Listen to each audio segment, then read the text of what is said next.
piazzale del Quirinale, perché proprio in questo istante è arrivato il professor Conte. Buonasera Ilaria.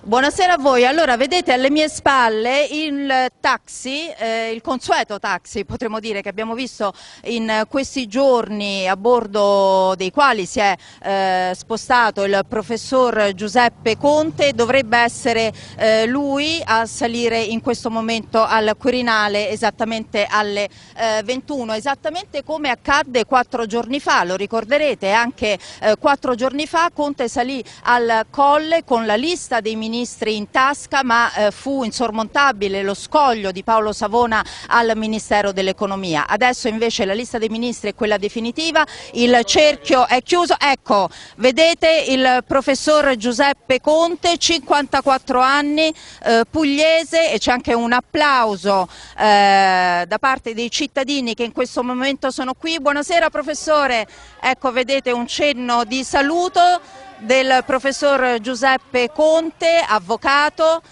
e professore di diritto privato all'Università di Firenze. Conte aveva raggiunto l'Ateneo Fiorentino stamattina, dove ha tenuto regolarmente la sua lezione, poi di corsa a Roma, Montecitorio e il vertice tra Di Maio e Salvini. Davvero una storia inedita quella del professor Conte, che sembrava aver archiviato suo malgrado la Presidenza del Consiglio, e invece di fatto uscirà da qui con l'incarico di Presidente del Consiglio. Domani il giuramento del suo governo, del governo giallo-verde, e poi la tradizionale cerimonia della campanella che segnerà il passaggio di consegne da Paolo Gentiloni. Allora darei la linea a Luciano Gelfi, che si trova appunto all'interno del Quirinale.